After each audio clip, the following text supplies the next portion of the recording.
You ever have one of those mornings where you think, there's no way this is real life, right? Yeah.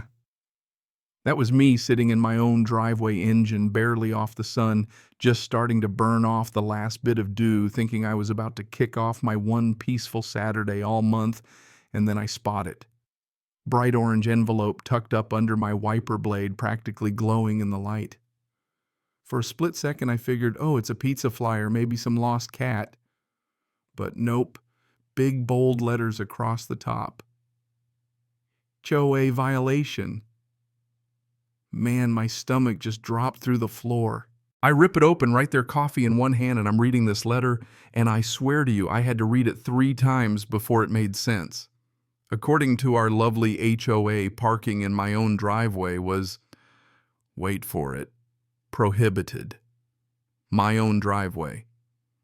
The one with my name on the deed. The one I built, bled, and paid property taxes for.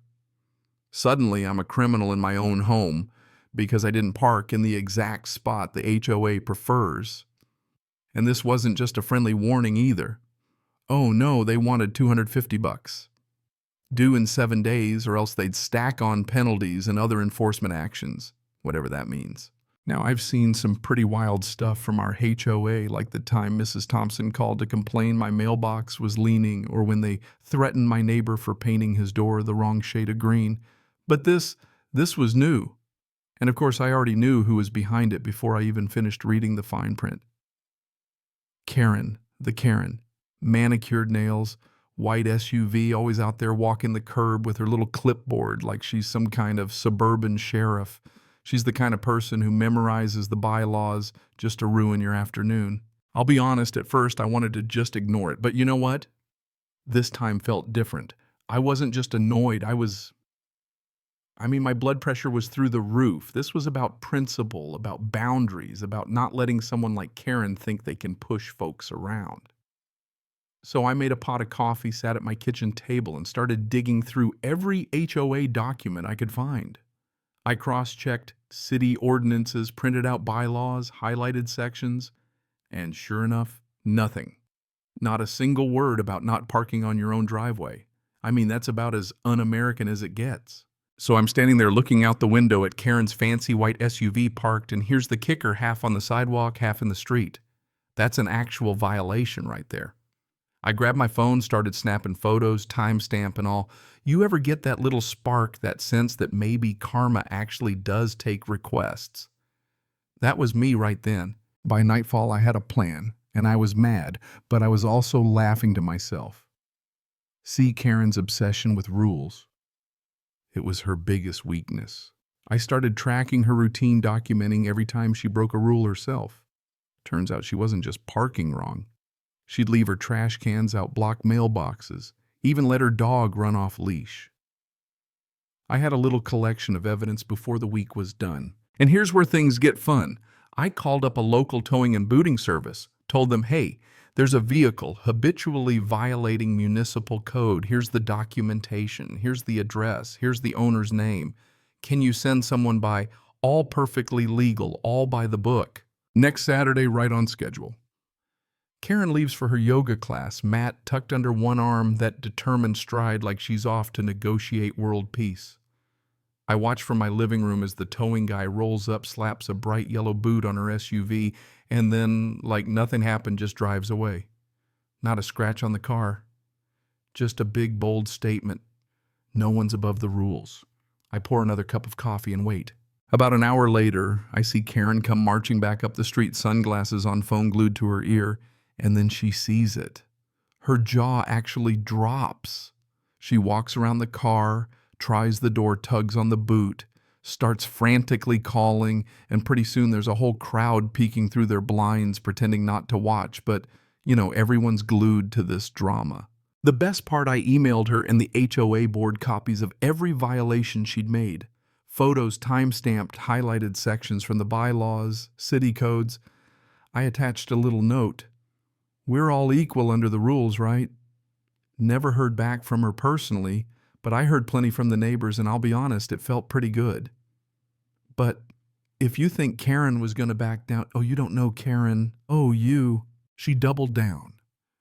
stormed into the HOA office like a hurricane in pearls, demanding that I be fined for, I kid you not, unneighborly parking and excessive driveway presence. At this point, even the HOA board looked like they were trying not to laugh.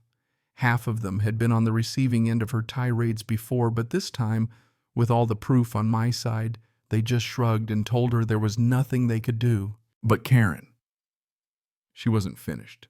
She started knocking on doors, trying to get signatures for a petition, telling folks I was a menace, a rule breaker.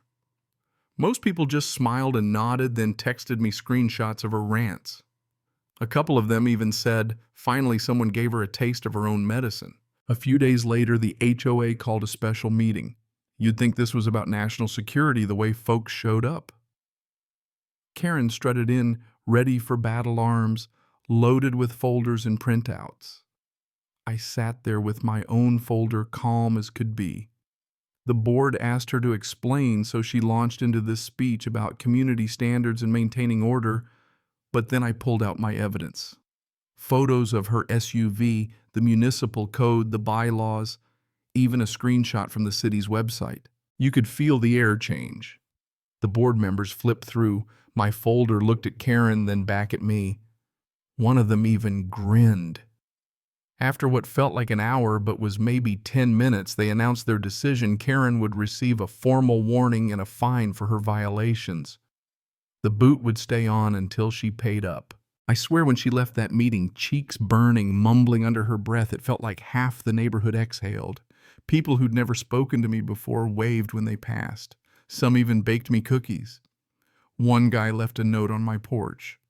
About time someone stood up to the queen. You'd think the story would end there, but no. The twist.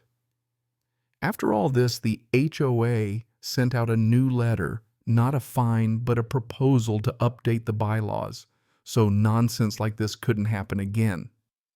A few board members stopped by to apologize for the miscommunication and asked if I'd consider running for the board myself.